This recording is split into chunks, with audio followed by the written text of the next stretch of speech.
กาจนถึงเวลา7 นาฬิกาตอนนี้สัญญาณท่านพร้อมแล้ว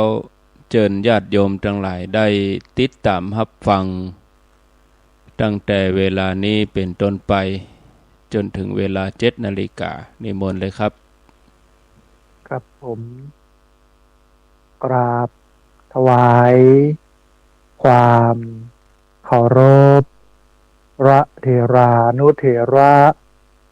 ครูบาสังฆะที่เคารพอย่างสูงทุกรูปเจริญสุขสวัสดีสาธุชนท่านผู้ฟังทุกคนทุกท่านสำหรับสาธุชนท่านผู้ฟังที่ให้เกียรติรับฟังรายการธรรมาภิวัตน์อันเป็นรายการวิทยุเพื่อการเผยแผ่พระพุทธศาสนาส่งเสริมการศึกษาและพัฒนาสังคมรายการนี้รับผิดชอบโดยอาตมาภาพพระสาธิตธีระปัญโยประธานมูลนิธิธีระปัญโยตั้งอยู่ณที่พักสงฆ์สถาบันธรรมาภิวัตน์บ้านศพเตินตำบลศพปะอำเภอแม่เมาะลำปางรายการทุกวันอังคารตั้งแต่เวลา5ไปจนถึงผ่านทางสถานีนายสถานียุสิซึ่งมียื่นในสถานหลายจังหวัดออกอากาศผ่านทางเฟซไอเป็นไล่สดของสถานีวิทยุวัดฝ่ายหินจังหวัดเชียงใหม่บันทึกเทปเอาไปออกผ่านทางสถานีวิทยุเพื่อการศึกษาและอาชีพเรดิโอเน็ตเวิร์ก FM 99.50 เมกะเฮิรตซ์ของวิทยาลัยเทคนิคกฟผแม่เมาะวันศุกร์ตั้งแต่เวลา 8 โมงเมื่อเจ้าเป็นต้นไปและบันทึกเทปเอาไปออกผ่านทางเพจของมูลนิธิธีระปัญโยซึ่งช่องทางสุดท้ายทางหลังนี้คือเพจของมูลนิธิธีระปัญโยนี้ท่านผู้ฟังสามารถไปติดตามรับฟังย้อนหลังไปก๊อปปี้ลิงก์ไปคัดลอกลิงก์เอาไปส่งเอาไปแชร์ให้กับญาติธรรมทั้งหลายเธอได้ยินได้ฟังกันได้แถมตัวท่านผู้ฟังวันนี้เป็นวันแรกของรายการในปีพุทธศักราช2569หลังจากที่ผ่านการเฉลิมฉลองในช่วงปีใหม่มาเรียบร้อยแล้วนะฮะวันนี้เป็นวันแรกย้อนไปในวันที่31เดือนธันวาคมนะซึ่งทุกวัดทั่วพื้นที่ของประเทศไทยเปิ้นก็จัดให้มีการสวดมนต์เชิญชวนญาติโยมไปสวดมนต์ที่พักสงฆ์สถาบันธรรมาภิวัตน์อย่างเดียวกันท่านผู้ฟังปีนี้มีโยมเข้ามาร่วมสวดมนต์ก็เกือบ100ชีวิต93รายนะฮะในตอนค่ำของวันที่1 มกราคม90กว่ารายก็เกือบ100นะก็เต็มวัดเยอะนะฮะแล้วก็วันที่1 มกราคมมีคนมาทำบุญตักบาตรก็ประมาณ40-50 คนด้วยประมาณนั้นบ้านนอกคอกนาท่านผู้ฟังนะจำนวนนักอย่างอี้เนี่ยมันก็ถือว่าเป็นเรื่องดีนะที่คนบ้านนอกคอกนาเปิ้นตื่นตัวขึ้นมาตักบาตรทำบุญเข้าวัดสวดมนต์อันนี้ก็ต้องอนุโมทนานะกราบอนุโมทนากับครูบาอาจารย์ที่จัดกิจกรรมอันเป็นมหากุศลเนาะคนได้เข้ามาระลึกนึกถึงศีลระลึกนึกถึงธรรมบ่ไปมั่วสุมกินเหล้าเมายาวุ่นวายกันอันนี้ก็เป็นสิ่งที่น่าอนุโมทนาท่านผู้ฟังอากาศก็เริ่มเย็นเริ่มหนาวแล้วก็ตอนนี้รัฐทางหน่วยงานของรัฐเพื่อนก็ประกาศแล้วเนอะงดเผานะท่านผู้ฟังอาจจะยาวไปถึงเดือนไหนตั้งใดอย่างใดเดี๋ยวก็ว่ากันกันแต่ทราบมาว่า ตั้งแต่มกราถึงกุมภาแต่ยังบ่ได้หันวันเพื่อว่าเปิ้นเป็นวันไหนแต่ว่าเริ่มงดเผาเนี่ยตั้งแต่วันที่1 มกราเพราะฉะนั้น ตอนนี้เพิ่นคือเผาเนอะท่านผู้ฟังนะฮะหลังจากพ้นระยะการสั่งห้ามก่อนค่อยว่ากันเนาะท่านผู้ฟังในวันแรกของปีพุทธศักราช 2569 ก็จะพาท่านผู้ฟังได้มาเข้าถึงคำสอนของพระพุทธศาสนา อาจจะเริ่มต้นที่หัวใจของพุทธศาสนาเป็นการตอกย้ำซ้ำเตือน ท่านผู้ฟังนั่นได้เข้าใจถึงหลักการได้เข้าใจถึงเนื้อแท้ตัวแท้ของพระพุทธศาสนาเราก็จะได้เดินไปด้วยกันบนเส้นทางของพระพุทธศาสนาเป็น Buddhist way of right เป็นวิถีพุทธนะเป็นวิถีพุทธนะฮะเราก็ต้องดูเนาะว่าเราสมาทานความเป็นพุทธพุทธังสรณังคัจฉามิธัมมังสรณังคัจฉามิสังฆังสรณังคัจฉามิขอเอาพระพุทธขอเอาพระธรรมขอเอาพระสงฆ์เป็นที่เปิ้งเป็นที่ระลึกนะเพราะฉะนั้นเขาจะต้องหูความหมายที่เปิ้งเขาก่อนนะถ้าบ้านเขาก็จะเปิ้งพิษไปเปิ้งว่าพระพุทธก็ดีพระธรรมก็ดี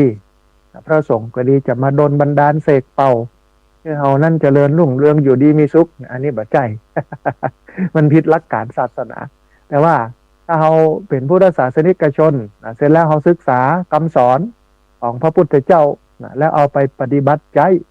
ในชีวิตประจำวันอันนี้ถูกต้องนะพุทธศาสนาบ่มีเสกเป่าท่านผู้ฟังนะพุทธศาสนาเป็นศาสนาอเทวนิยมบ่นิยมเทพบ่นิยมดลบันดาลเสกเป่าแล้วก็บ่มีความเชื่อเรื่องของพระเจ้าของโลกพระเจ้ามีความประสงค์อย่างนั้นอย่างอีกพุทธศาสนาปฏิเสธสิ่งเหล่านี้นะฮะเราก็บอกว่าทุกอย่างนั้น ล้วนเกิดขึ้นนะจากการกระทำของเฮาและของเพื่อนมนุษย์ทั้งสิ้นนะอันนี้คือเหตุผล ที่มันจริงนะอันนี้ก็จำเป็นต้องเอามาตอกย้ำให้ท่านผู้ฟังทั้งหลายได้ทราบกันว่าพุทธศาสนาเน้นแบบนี้นะฮะท่านผู้ฟังก่อนที่จะผู้เอ่ยนะถึงเรื่องของอันหลักการสำคัญในพระพุทธศาสนาเอาบุญมาให้ท่านผู้ฟังได้ร่วมอนุโมทนานะได้ร่วมทำกันแหมนะในต้นปีเนาะก้อยหายก้อยหอมกันไปในขณะนี้เนี่ยที่พักสงฆ์สถาบันธรรมาภิวัตรก็ได้ระดมทุนเพื่อที่จะ กั้นอาคารคุณแม่แชล่มอุดมทรัพย์ซึ่งเป็นพื้นที่โล่งเอามาเป็นที่พักเอามาเป็นกุฏิที่พักของพระสงฆ์หลังจากที่เตกุฏิสองหลังซึ่งเป็นกุฏิดั้งเดิมเพื่อเอาพื้นที่มาสร้างเจดีย์นะฮะแล้วพระสงฆ์ก็บ่มีที่พักสองหลังก็เลยมาพักที่อาคารโล่งๆของคุณแม่แชล่มอุดมทรัพย์ก็กึดพอกอยน่าจะกั้นห้อง นะเป็นที่พักท่านนะฮะเพราะฉะนั้นตอนนี้เนี่ยอยากจะเอิญเชิญชวนนะท่านผู้ฟังได้มาร่วมทำบุญกันนะในส่วนของการกั้นห้องเนาะนะฮะเพื่อที่จะเป็นที่พักของพระสงฆ์โดยเฉพาะอาตมาภาพ นะตอนนี้ก็ได้มาพักที่อาคารคุณแม่แชล่มอุดมทรัพย์ก็กำลังกั้นห้องอยู่งบประมาณที่จริงก็ ที่ผ่านมากระจายมาห้องแล้วนะฮะทั้งหมดเนี่ยอาจจะประมาณสัก 70,000 ปลายๆแต่ว่าตอนเนี้ยเหลืออยู่ประมาณสัก 29,000 นะฮะโดยประมาณนั้นนะมีที่ผ่านมาเนี่ย มีญาติโยม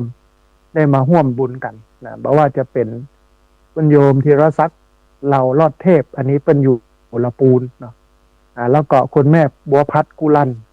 มีกลุ่มปฏิบัติธรรมวันเสาร์นะฮะอันนี้ไปปะกันที่วัดโสภารามห้วยงูในอำเภอฝางแม่จงดีนะเชื้อกันทาเปิ้นก็ให้หอมทำบุญมาตัวแล้วก็มีแม่จินดาเวชโชแม่จินดาเวชโชนี่เปิ้นอยู่อำเภอซบปราบนะฮะอันเปิ้นขอปฏิทินนะของอันหลวงปู่พระครูปฏิพันธ์ธรรมทินในวันที่4ที่ผ่านมาก็ไปปะหลวงพ่อนะที่อันวัดโสภารามก็ได้ปูจา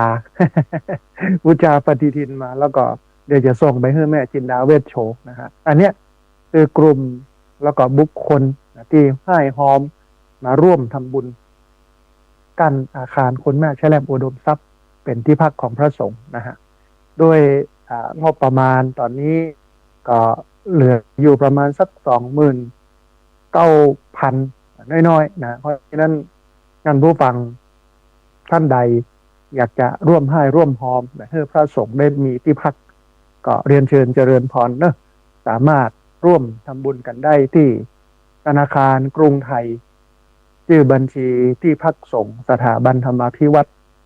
หมายเลขบัญชี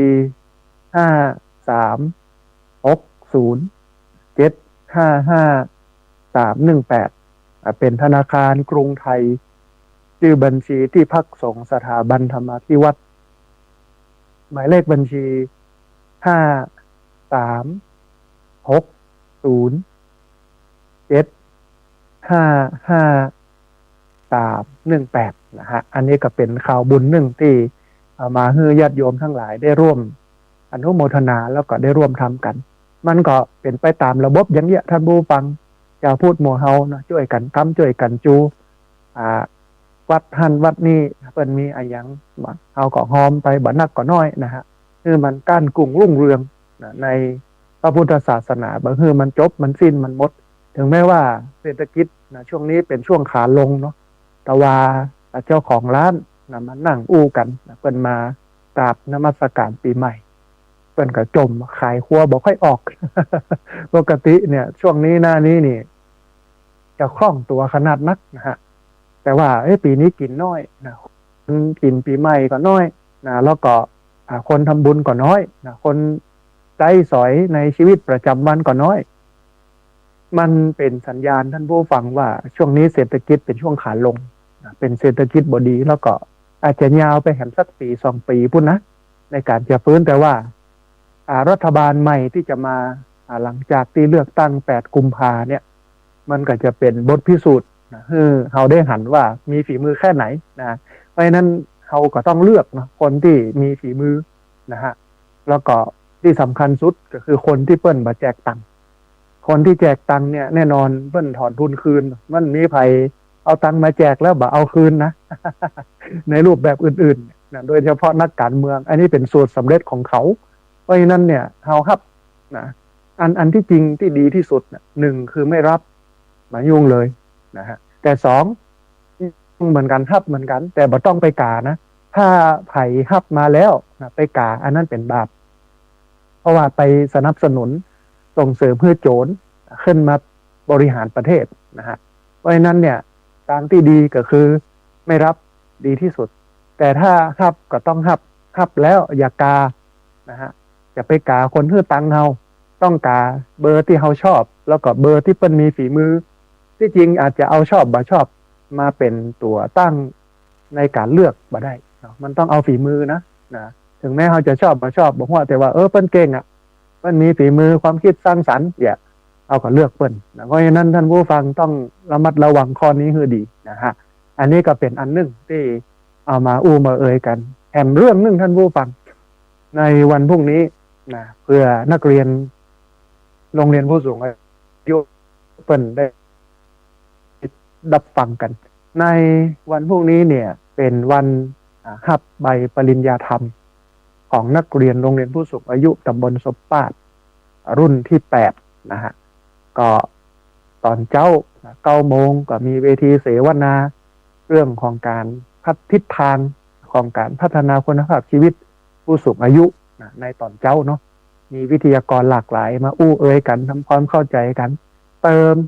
ความรู้ให้แก่กันและกันแล้วก็ภาคบ่ายนั่นเป็นการรับใบปริญญาธรรมก็คือวุฒิบัตรซึ่งจะมีหัวหน้าส่วนราชการที่มาสอนที่มาแนะนำบุคคลต่างๆที่หนุนเสริมนะฮะแล้วก็นักเรียนโรงเรียนผู้สูงอายุปีนี้มาเรียนอยู่ที่จำนวน71 รายผ่านอยู่ที่จำนวน60 กว่ารายนะฮะหรือ59 รายนะมาผ่านที่12 รายนะฮะอันนี้ก็เป็นบุญที่อาตมาภาพทำเนาะทุกครั้งในการเรียนอาตมาภาพจะดูแลสถานที่ดูแลกะอาหารโดยนะฮะเลี้ยงคนเฒ่าที่มาเรียนมีความสุขการใช้ชีวิตอย่างมีความสุขแล้วก็กินอาหารที่มันมีคุณภาพนะฮะที่นี่ระบบค่อนข้างจะดีเนาะนะ ใจถาดหลุมในการเป็นจานเป็นถ้วยเอาไว้กินอย่างเงี้ยแล้วก็กินเองล้างเองนะก่อนจะกินต้องรอให้ครบกันก่อนนะท่องคาถากินข้าวล้ำเฮียก่อนนะกินอยู่อย่างต่ำแต่มุ่งกระทำอย่างสูงกินง่ายอยู่ง่ายแต่ไม่มักง่ายนะ3 รอบกินเข้านะก่อนจะเข้าอาคารปิดโทรศัพท์เอารองเท้านะปลายเท้าออกชี้ไปทางตรงข้ามกับอาคารเอาส้นเท้ามาแตะนะอันอาคารเวลาออกมาปุ๊บก็จะได้สวมออกได้ทันทีอย่างเงี้ยฝึกเปิ้ลหลายอย่างนะก็สัมภาษณ์อู้เอ้ยกันเปิ้ลก็บอกว่าโอ้ดีเพราะว่าสมัยตะก่อนเป็นคนใจฮ้อนเป็นคนใจหิ้นที่นิ่งที่โขดแต่บอกกองมาศึกษาธรรมะเรียนรู้ธรรมะกับพระอาจารย์ผ่านการมาเรียนโรงเรียนผู้สูงอายุแล้วปรากฏว่าดีขึ้นเยอะนะอันนี้ก็เป็นอันหนึ่งที่มันยืนยันได้ว่ามันได้ผลในวันพรุ่งนี้ก็จะรับปริญญาธรรมกันพี่น้องที่ติดตามรับฟังอยู่ก็ร่วมอนุโมทนาบุญด้วยกันเนอะนะฮะเอาละท่านผู้ฟังเอาเข้ามาสู่หลักการสำคัญของพระพุทธศาสนาเขาหูกันนะว่าหลักปฏิบัติที่มันเป็นพื้นฐานที่สุดที่ทุกคนที่เป็นชาวพุทธจะต้องปฏิบัติก็คือหลักของศีลหลักของสมาธิหลักของปัญญาคือถ้าเราจะอู้ว่าพุทธศาสนาคืออะไรเราก็ตอบได้ว่าพุทธศาสนาก็คือศีลพุทธศาสนาก็คือสมาธิพุทธศาสนาก็คือปัญญาหลักปฏิบัติมันจะมี3 ข้อนี่บ่ปนนะฮะศีลสมาธิปัญญาแล้วศีลสมาธิปัญญาเนี่ยมันก็เป็นตัวย่อของอริยมรรคมีองค์8เมื่อขยายการปฏิบัติออกไปให้มันชัดเจนขึ้นมันก็ได้8 ข้อ8 วิธีแต่พอสรุปย่อลงก็เหลืออยู่3ก็คือศีลสมาธิปัญญานั่นหมายความว่าเวลาเราปฏิบัติตามมรรค8เราก็ปฏิบัติตามหลักของศีลหลักของสมาธิหลักของปัญญาเมื่อเราปฏิบัติตามหลักของศีลสมาธิปัญญาเราก็ได้ชื่อว่าปฏิบัติตามหลักอริยมรรคมีองค์8อริยมรรคมีองค์8นี่เป็นหัวใจของการปฏิบัติเพื่อนำไปสู่ความพ้นทุกข์ท่านผู้ฟังเป็นเก้าเงาเป็นรากฐานสำคัญที่สุดในพระพุทธศาสนาทีนี้ถ้าชีวิตใครเนี่ยที่เต็มไปด้วยศีลเต็มไปด้วยสมาธิและเต็มไปด้วยปัญญาก็เป็นชีวิตที่อยู่บนฐานของพุทธผู้ได้เต็มปากเต็มคำว่าเป็นชาวพุทธเป็นพุทธศาสนิกชนแต่ถ้าไผ่เนี่ยที่บ่เอาลักศีลลักสมาธิลักปัญญารวมไปจนถึงอริยมรรคมีองค์8มาปฏิบัติใจคนนั้นก็บ่ได้ชื่อว่าไม่เป็นชาวพุทธที่จริงบ่ใช่วัดกันที่บัตรประจำตัวประชาชนเขียนว่าพุทธศาสนาพุทธบ่ใช่วัดกันที่ใบทะเบียนบ้านเขียนว่าศาสนาพุทธใบสูจิบัตรใบเกิดเขียนว่าพุทธอันนั้นเพิ่นเขียนไว้บ่ได้ลูกแต่ความเป็นพุทธนั้นมันบ่ได้สืบทอดทางสายเลือด มันเป็นความศรัทธาของคนนะแต่ทีเนี้ยเวลาเราสืบทอดนะความเป็นพุทธเนี่ยเอาเองก็บ่าเข้าถึงความเป็นพุทธผ่านพิธีกรรมประเพณีถึงวันนี้ยิ่งเลอะเทอะไปใหญ่วัฒนธรรมประเพณีพิธีกรรมเนี่ยมันสักแต่ว่าเป็นพิธีแต่ที่จริงแล้วเนี่ยทุกพิธีกรรมไม่ว่าจะเป็นงานบวชงานแต่งงานขึ้นบ้านใหม่งานกฐินผ้าป่างานทุกงานที่มีการสมาทานศีลอันนี้ฟังไว้เนอะที่มีการแอบอ้างไม่ใช่การแอบอ้างการอ้างนะว่าเป็นประเพณีเป็นวัฒนธรรมของพุทธที่จริงแล้วสิ่งเหล่านี้เนี่ยมันควรจะดึงคนขึ้นมาตั้งอยู่บนฐานของศีลสมาธิปัญญาเอาศีลสมาธิปัญญาเป็นตัวหลักคือทำไปเพื่อให้เกิดศีลทำไปให้คนนั้นมีสมาธิทำไปนั้นให้คนมีปัญญาอันนี้คือความถูกต้องแต่ว่าวันนี้เนี่ยนะกิจกรรมวัฒนธรรมประเพณีที่จัดกันเนี่ยมันถูกสลายไปด้วยเรื่องของอบายมุขเหล้ายาป่าปิ้งนะดนตรีศีลก็มี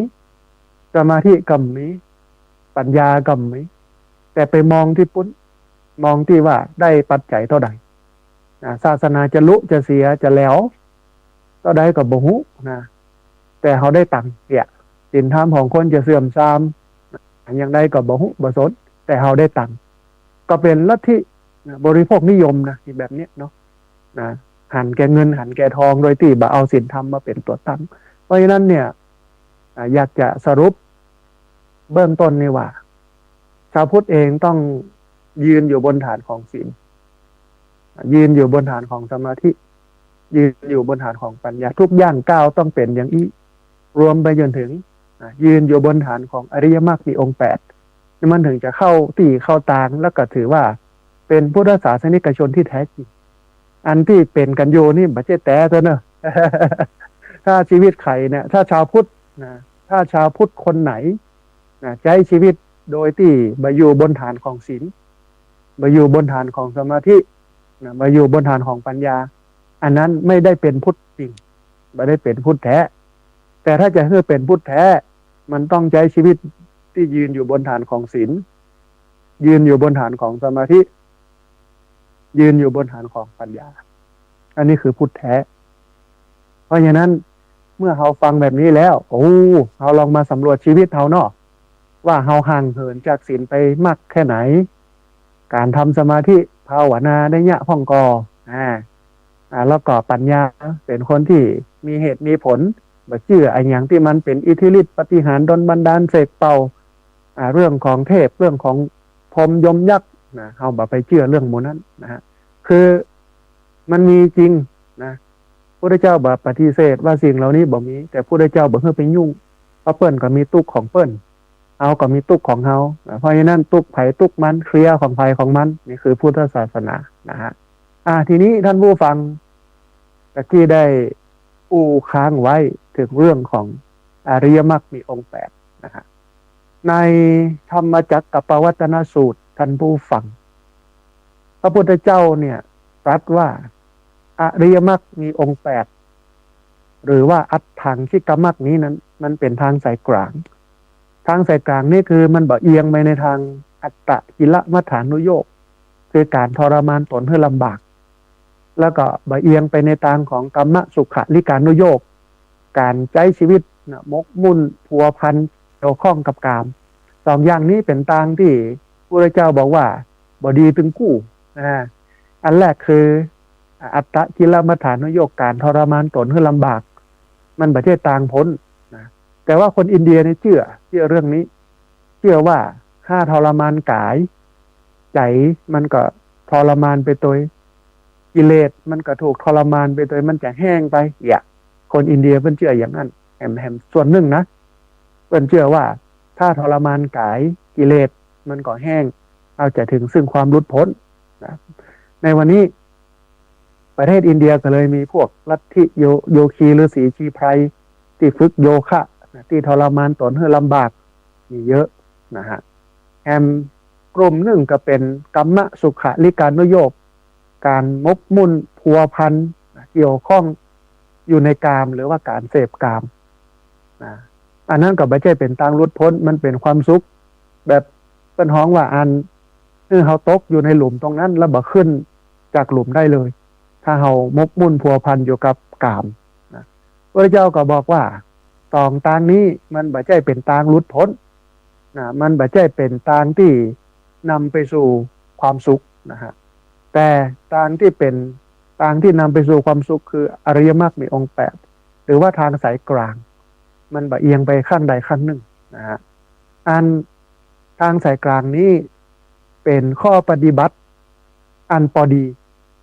มหาบดีที่จะนำไปสู่ความหลุดพ้นตาม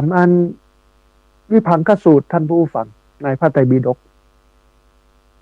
พระพุทธเจ้าทรงอธิบายรายละเอียดไว้ค่อนข้างที่จะชัดเจนนะฮะอันแรกท่านบอกว่าสิ่งที่ควรเกิดขึ้นอย่างแรกก็คือสัมมาทิฏฐิคือความคิดเห็นที่มันถูกต้องตามทำนองครองธรรมชาวพุทธเองต้องเป็นคนที่มีสัมมาทิฏฐิความเห็นที่ถูกต้องสัมมาทิฏฐินั้น จะเกิดขึ้นได้ก็ต้องอาศัยเหตุอาศัยปัจจัยสองอย่างที่ทำให้มันเกิดขึ้นได้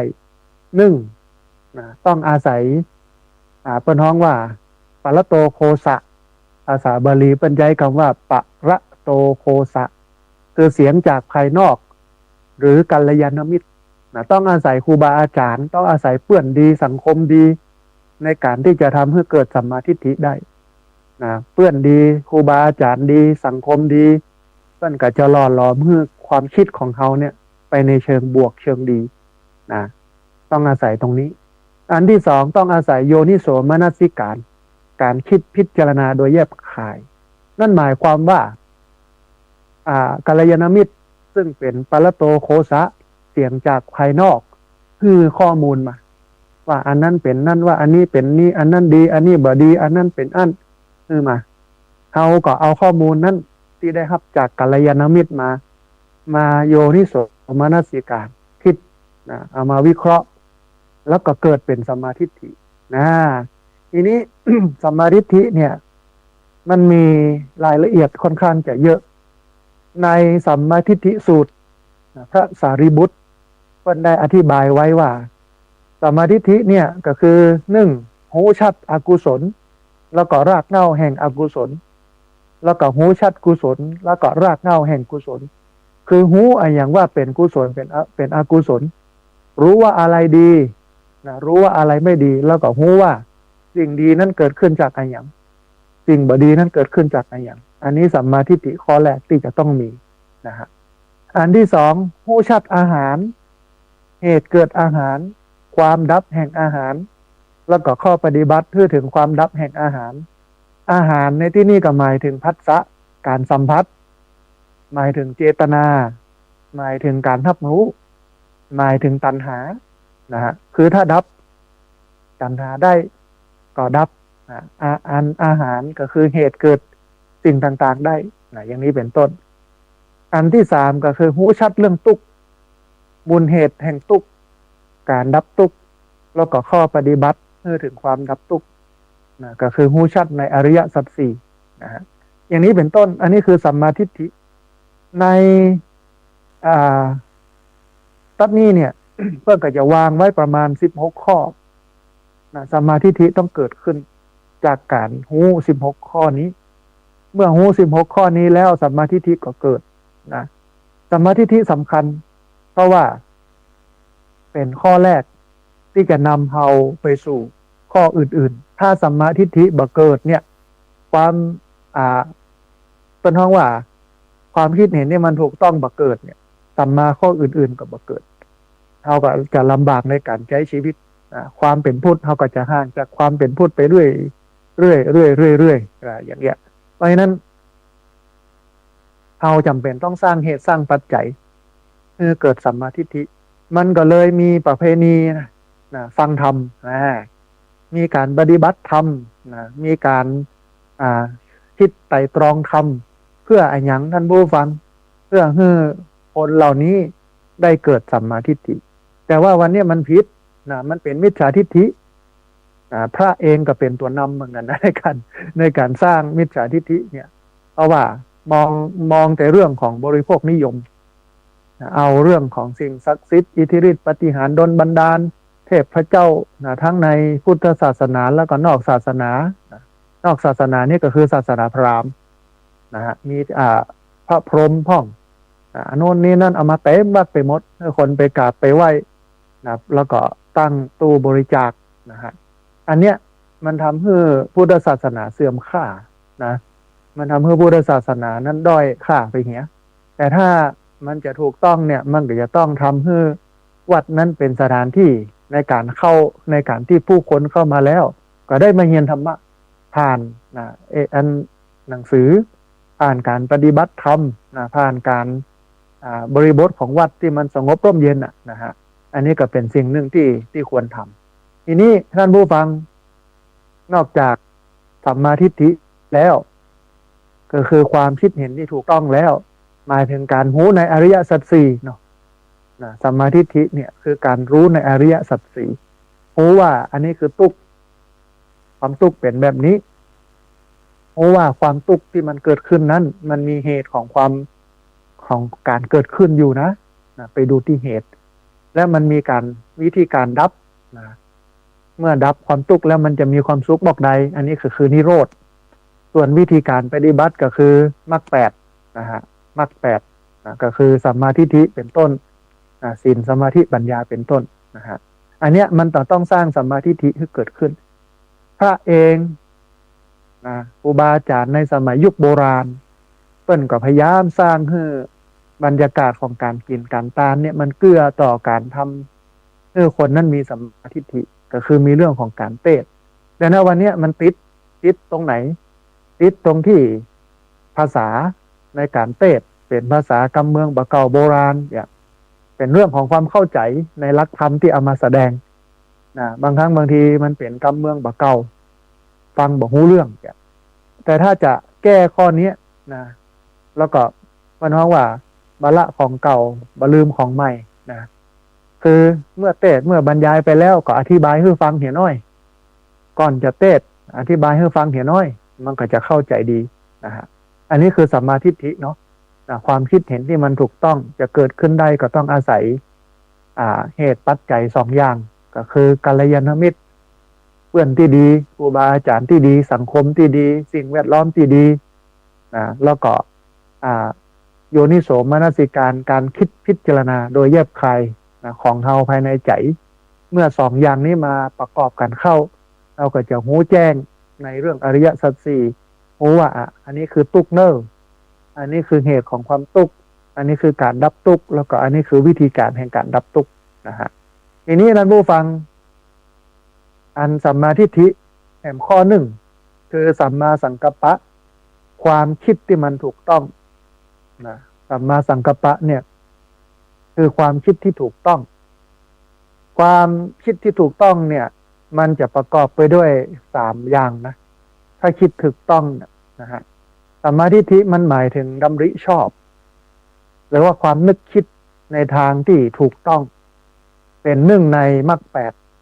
นะมีสามอย่างนะฮะหนึ่งเนกขัมมะสังกัปปะก็คือเนกขัมมะวิตกคือความดำริที่ปลอดจากโลภะก็คือความโลภความนึกคิดที่ปลอดโปร่งจากกามบ่มกมุ่นพัวพันติดข้องในสิ่งสนองความอยากต่างๆความคิดที่มันปราศจากความหันแก่ตัวความคิดเสียสละความคิดที่เป็นคุณเป็นกุศลทุกอย่างจัดเป็นความนึกคิดที่ปราศจากราคะโทสะแล้วก็โลภะอันนี้คือเนกขัมมะอันที่สองคือพยาบาทสังกัปปะคือดำริในอันที่จะบ่พยาบาทไผ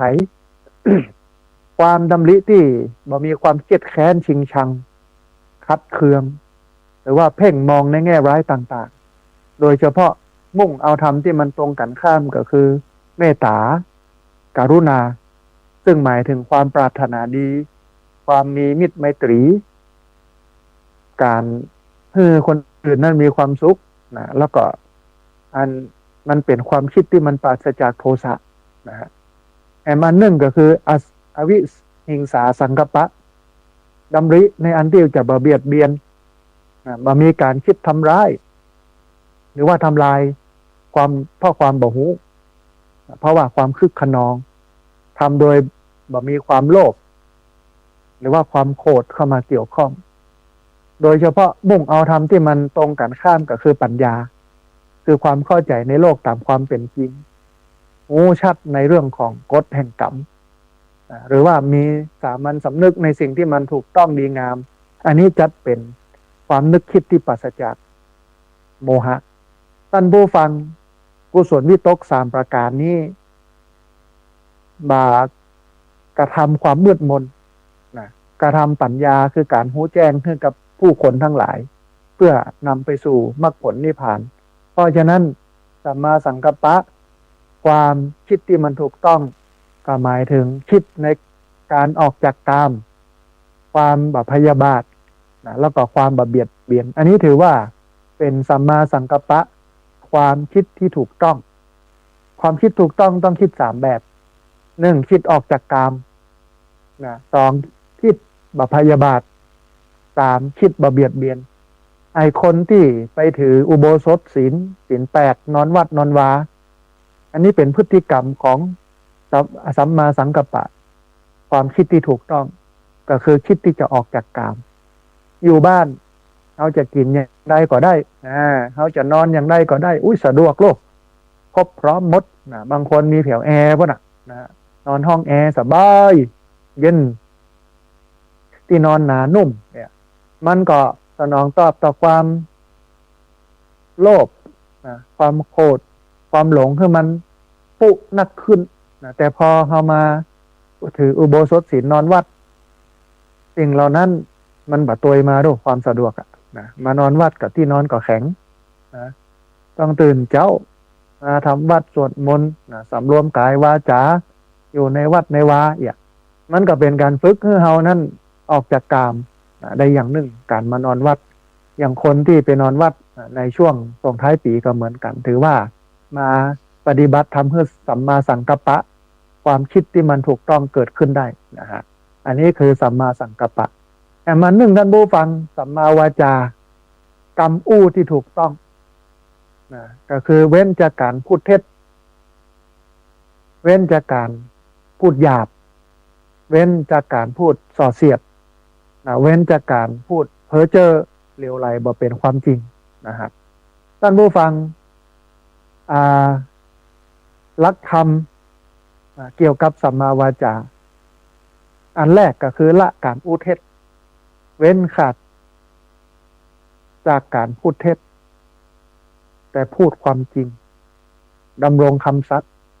มีถ้อยคำเป็นหลักฐานเชื่อถือได้บ่พูดหลอกลวงอันนี้อันแรกเลยสัมมาวาจาแต่ถึงวันนี้มันมีคนอูปอนอูแป้นนะท่านผู้ฟังอูแบนฮันเบนนี่นะอันที่สองละคำส่อเสียดเว้นขาดจากคำส่อเสียดอันที่สามละกรรมหยาบอันที่สี่ละกรรมเพ้อเจ้อนะฮะสัมมาวาจามันก็จะมีหลักสำคัญโดยเฉพาะคำอู้ที่มันถูกต้องนะที่ควรอู้วาจาที่ประกอบไปด้วย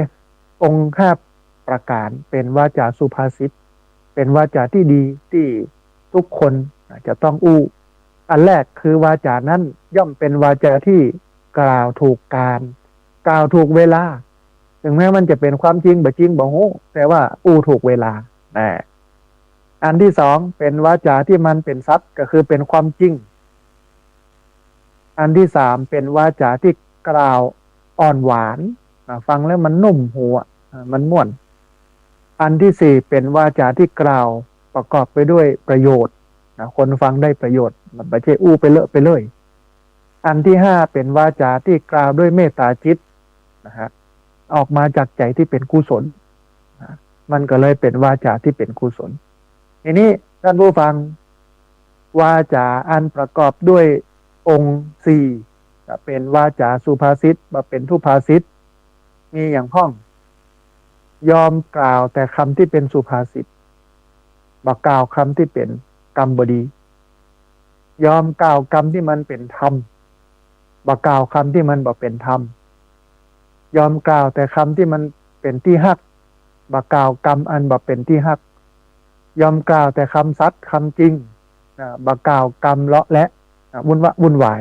นะฮะอันเนี้ยคือสัมมาวาจาสัมมาวาจามันก็จะมีอยู่3อย่างคือบ่อู้เท็จอู้แต่เรื่องจริงอันที่สองบ่อู้คำหยาบอันที่สามบ่อู้ส่อเสียดอันที่สี่บ่อู้เพ้อเจ้อเลวไหลบ่เป็นความจริงอันนี้คือสัมมาวาจานะฮะอริยมรรคมีองค์8ข้อที่สี่สัมมากัมมันตะการปฏิบัติที่มันถูกต้องสัมมากัมมันตะการปฏิบัติที่มันถูกต้องก็หมายถึงคนที่จะต้องมีเจตนาละเว้นจากการฆ่ามีเจตนาละเว้นจากการเอาสิ่งของที่เจ้าของบ่ได้ฮื้อมาเป็นของตัวเก่าก็คือลักขโมยทุจริตเป็นมานั่นเองแล้วก็การประพฤติผิดในกามนี่คือจะต้องเว้นจากการฆ่าทรัพย์จากการลักทรัพย์ จากการประพฤติผิดในกามถ้าเฮาเว้นเฮาตั้งเจตนาไว้เว้นจากการลักทรัพย์เว้นจากการฆ่าเว้นจากการประพฤติผิดในกามเฮาก็ได้ชื่อว่าปฏิบัติตามสัมมาสังกัปปะคือการปฏิบัติที่มันถูกต้องแต่ว่าวันเนี้ยพฤติกรรมของชาวพุทธเฮามันสวนทางกับสัมมาสังกัปปะนะเจตนาละเว้นจากการฆ่านี่อาจจะโอเคอู้ได้ว่าบ่ค่อยพอมีเรื่องการฆ่านะฮะแต่เจตนาเรื่องของการเอาของที่เจ้าของบ่ได้ฮื้อมาเป็นของตัวเก่าและการประพฤติผิดในกามเนี่ยมันมีนักในสังคมไทยโดยเฉพาะผู้ที่มีอำนาจและมีเงินคนที่มีเงินมีอำนาจวันนี้จะเป็นแบบนี้ทั้งหมดเป็นคนที่เอาของคนอื่นที่ไม่ได้เจ้าของบ่ได้ฮื้อมาเป็นของตัวเก่าโกงโครงการต่างๆหินโครงการต่างๆยักยอกเงินโครงการต่างๆเมื่อมีเงินเมื่อมีอำนาจใจหลั่งลู่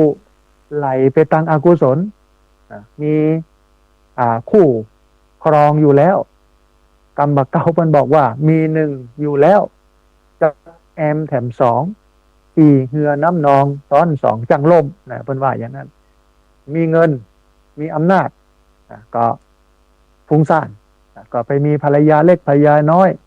ก็จะยาวไปศีลข้อนี้มีเลยท่านผู้ฟังอันนี้เป็นคนที่น่าเกลียดที่สุดในสังคมคนประเภทนี้เพราะอย่างเพราะไปโกงไปทุจริตเอาทรัพย์สินเงินทองสิ่งของเครื่องใช้ของคนอื่นมาเป็นของตัวเก่าอันนี้เป็นพวกบาปหนาโมนี่ตายไปแล้วจะต้องตกมรณะไปที่บกฮุกี้จันงานนี้นะจะต้องถูกลงโทษอย่างนักแต่ว่าวันนี้กับแปลกว่าถ้าคนโมนี้ทำผิดแล้วมีสตางค์มีเส้นสายมันมักจะลุดมักจะรอดแล้วก็คนก็ยำเก๋งทั้งที่ชาวพุทธเนี่ยเปิ้นสอนให้เกรงใจคนที่มีศีลมีธรรมรังเกียจคนบ่มีศีลบ่มีธรรมเรื่องวันนี้เฮาไปรังเกียจคนมีศีลมีธรรมว่าบ่มีไอ้หยังดีว่าบัดนี้ไอ้หยังแต่ไปชื่นชมคนชั่วโอ้เปิ้นเนี่ยไอ้หยังเยอะแต่ในทางเดียวกันก็โกงเยอะ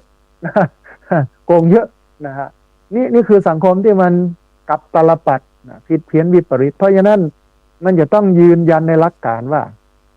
ชาวพุทธนั้นจะต้องมีสัมมากัมมันตะทุกคนต้องเป็นคนที่ละเว้นจากการฆ่ามีเจตนาละเว้นจากการฆ่ามีเจตนาละเว้นจากการเอาของที่เจ้าของบ่ได้ฮื้อมาเป็นของตัวเก่าแล้วก็ละการประพฤติผิดในกามอันนี้ถึงจะถูกต้องแต่วันเนี้ยเราสังเกตนะดูคนมีเงินมีอำนาจนักการเมืองข้าราชการแปลกมากถ้ามีเงินเมื่อใดเนี่ยมันก็จะไปในกามละมีหนึ่งละมีสองมีสามมีสี่ไปแต่ว่าเงินเหล่านั้นก็ได้มาจากไหนได้มาจากการไปยักยอกไปทุจริตเงินของหน้าหมู่มาเป็นของตัวเก่าอันนี้บุคคลเหล่านี้หรือว่าบุคคลแบบนี้น่ารังเกียจนะฮะท่านผู้ฟังต่อไปสัมมาอาชีวะแต่ว่าก่อนที่จะไปเอามาพอสัมมากัมมันตะก่อนนะฮะสัมมากัมมันตะเนี่ย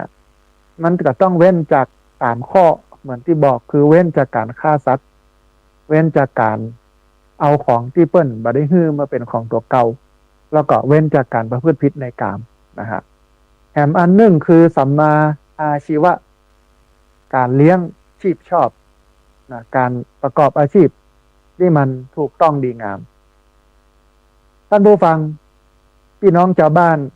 หรือว่าคารวะเนี่ยมันจะต้องเว้นจากมิจฉาอาชีวะ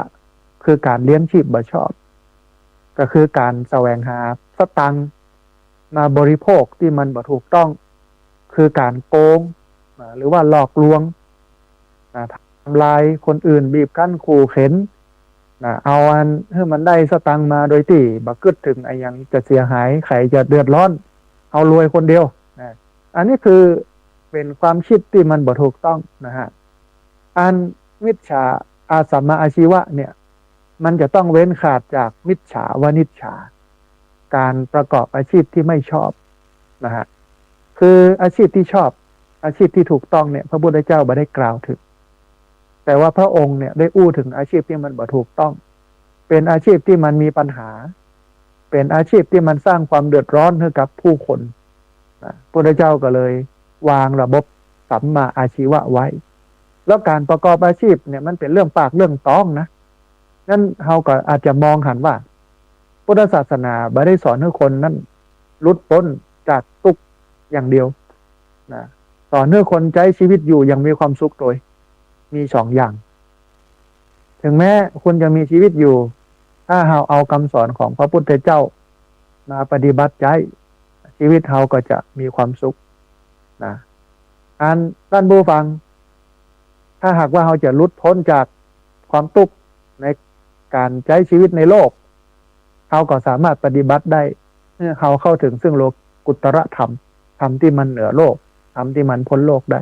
อันนี้คือความงามคือความดีของพระพุทธศาสนาอาชีพที่พุทธเจ้าบอกให้ประกอบอาชีพที่พุทธเจ้าไม่ให้ทำนะมีอะไรอย่างพ้องนะมีอยู่5 อย่างนะ1สัทธวนิชชาคือการขายอาวุธการขายปืนการขายอาวุธเคมีการขายระเบิดการขายนิวเคลียร์อาวุธอื่นๆเป็นต้นอาวุธเหล่านี้เนี่ยหากมีเจตนาเพื่อเอามาทำร้ายกันมันจะก่อให้เกิดการทำลายล้างซึ่งกันและกันโลกมันจะสงบสุขพุทธเจ้าก็เลยบ่ต้องไปก้าไปขายเนอพี่น้องชาวพุทธเฮานะ2สัตตวนิชชาหมายถึงการค้ามนุษย์ได้แก่การขายละอ่อนค้าทาสตลอดจนการใช้แรงงานละอ่อนแรงงานสตรีอย่างทารุณรวมไปจนถึงการขายตั๋วหรือว่าการขายบริการทางเพศทั้งของตัวเองและของผู้อื่นโดยนะฮะอันที่3มังสะวนิชชาหมายถึงการ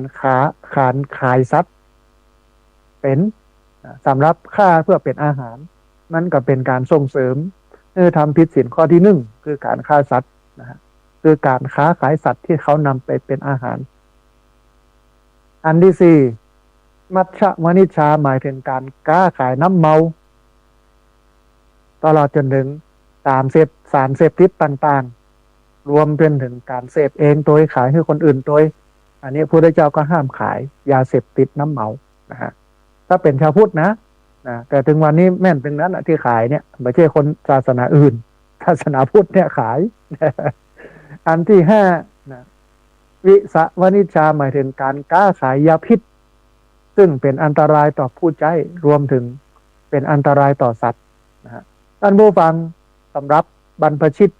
หรือว่านักบวชสัมมาอาชีวะสำหรับนักบวชนี่ก็คือการใช้ชีวิตด้วยการบริโภคปัจจัย4อย่างน้อยบานักเท่าที่จำเป็นถ้าเป็นนักบวชที่อยู่ด้วยการขอก็ต้องรักษาปัจจัย4ของ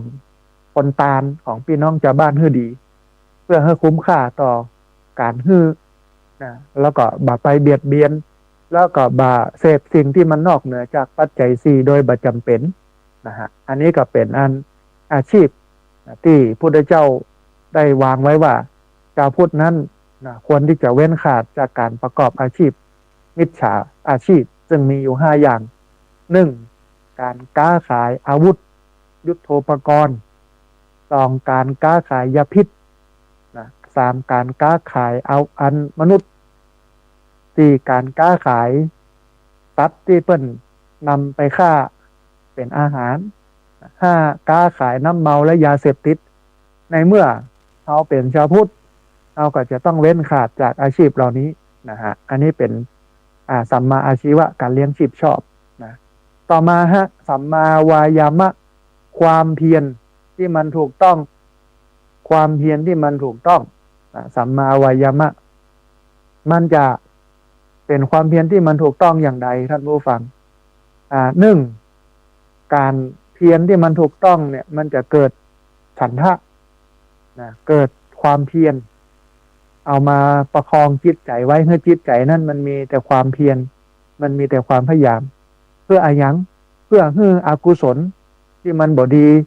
ที่ยังบ่เกิดขึ้นบ่ให้มันเกิดขึ้นเพื่อละอกุศลที่มันเกิดขึ้นแล้วนะฮะ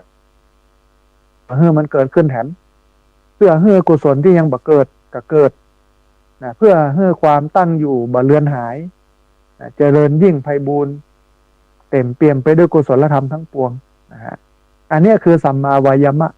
ความเพียรความพยายามชอบเพียรละอกุศลที่มันเกิดขึ้นในใจเพียรสร้างกุศลที่มันเกิดขึ้นในใจแบบประมาณนี้เป็นต้นอันนี้คือสัมมาวายามะนะฮะสัมมาวายามะนี่สำคัญนะมันกำหนดทิศทางนะฮะเขานั่นเดินทางถูกต้องคือมีความพยายามป้องกันอกุศลที่ยังบ่เกิดนะอันนี้คือสัมมาวายามะความเพียรที่มันถูกต้องเพียรพยายามป้องกันอกุศลที่มันยังที่ยังบ่เกิดบ่ให้มันเกิดละอกุศลที่เกิดขึ้นแล้วอย่างที่มันเป็นอกุศลในใจที่มันทำให้ใจมันขุ่นมัวละไปบ่ให้มันเกิดทำอกุศลที่ยังบ่เกิดเพื่อเกิดแล้วก็รักษากุศลที่เกิดขึ้นแล้วเพื่อมันอยู่ไปเมินๆอยู่กับเราไปเมินๆอันนี้ก็คืออาการรักษากุศลที่มันเกิดขึ้นแล้วให้มันอยู่เมินนี่คือสัมมาวายามะความเพียรที่มันถูกต้องนะฮะมันเป็นเรื่องของใจนั่นเองนะรักษาไอ้ตัวเก่าเนาะเพียรบ่ให้บาปบ่ให้พยายามละกุศลที่มันเกิดขึ้นในใจเช่นความโลภความโกรธความหลงเมื่อรู้ตัวแล้วก็ปัดมันออกไปนะฮะแล้วก็ทำกุศลที่ยังบ่เกิดให้เกิดขึ้นแถมแล้วก็รักษากุศลที่เกิดขึ้นแล้วให้มันยั่งยืนสืบไปนะฮะแถมอันหนึ่งอริยมรรคมีองค์8ข้อที่7ท่านผู้ฟังสัมมาสติสัมมาสติก็คือการมีสติโดยเฉพาะการมีสติอยู่ในหลักของสติปัฏฐาน4นะฮะอันนี้สำคัญเนอะท่านผู้ฟังอันนี้สำคัญ การสัมมาสติเนี่ยคือการมีสติกำหนดระลึกรู้อยู่ว่ากำลังเนี่ยอย่างอยู่กำหนดรู้สภาวะที่เกิดขึ้นจริงในปัจจุบันในสภาวะทั้ง4ก็คือกายเวทนาจิตธรรมในสติปัฏฐาน4นะฮะสัมมาสตินี่คือสติอยู่กับสติปัฏฐาน4อันนี้ถือว่าจะถือว่าเป็นสัมมาสติคือสติที่มันถูกต้องได้แก่สติที่ติดอยู่กับสติปัฏฐาน4ก็คือระลึกรู้ถึงเรื่องของกายคือร่างกายให้มันหันเป็นไตรลักษณ์หันร่างกายเป็นไตรลักษณ์ก็คือเกิดขึ้นตั้งอยู่ดับไปเป็นอนิจจังบ่มั่นบ่เที่ยงทุกขังทนอยู่ในสภาพเดิมได้ยากอนัตตาบ่ใช่ตัวบ่ใช่ตนบ่สามารถที่จะบังคับบัญชาได้นะฮะอันนี้ก็คือกายสติปัฏฐาน4ข้อที่2คือเวทนาไปกำหนดรู้ถึงความรู้สึกทุกพ่องตุกพ่องเฉยๆพ่องแต่มันนั่นคือจิตตานุปัสสนาสติปัฏฐานการระลึกรู้ว่าบัดเดี๋ยวนี้จิตเฮามีราคะก่อนจิตเฮามีโทสะก่อนจิตเฮามีโมหะก่อนจิตนั้นมันหดหู่มันฟุ้งซ่านก่อนอย่างนี้เป็นต้นนะฮะแต่มันนั่นคือธรรมานุปัสสนาสติปัฏฐานการกำหนดระลึกรู้ในธรรมก็คือสิ่งที่มันเกิดขึ้นกับจิตแต่ถ้าเป็นวิชาการเนี่ยเพื่อนก็บอกว่าไปพอนิวรธรรม5ไปดูเรื่องของอายตนะก็คือการหันการได้ยินการได้กลิ่นการถูกต้องสัมผัสการนึกคิดอย่างนี้เป็นต้นในธรรมานุปัสสนาสติปัฏฐานถ้าปฏิบัติตามสัมมาสติมีสติอยู่กับ4ฐานนี้เนืองๆเป็นประจำสม่ำเสมอไปเรื่อยมันก็จะทำให้เรานั้นเป็นคนที่มีความสุขกับการอยู่กับปัจจุบันมีความสุขกับการดังปัจจุบันอยู่กับปัจจุบันแบบมีความตุกเกิดขึ้นนะฮะอันนี้คือสัมมาสตินะฮะสัมมาสติที่ถูกต้องอยู่กับสติปัฏฐาน4ก็คือสติของชาวพุทธต้องอยู่กับร่างกายหันร่างกายว่ามันเป็นอนิจจังบ่มั่นบ่เที่ยงเป็นของมันบ่สวยบ่งามต้องหันว่าความทุกข์นั้นร่างกายมีแต่ความทุกข์ร่างกายมีแต่ความเสื่อมโทรมเสื่อมสลายแล้วก็ใจดูใจฮือหันอนิจจังเพราะว่าความเร็วที่สุดเนี่ย สู้ใจบ่ได้ใจนี่เร็วสุดอยู่ตรงไหนกึดไปทางใดมันก็ไปที่หั่นนะฮะมันแสดงออกบอกถึงความเป็นอนิจจังเอาหันอนิจจังในการไม่ดู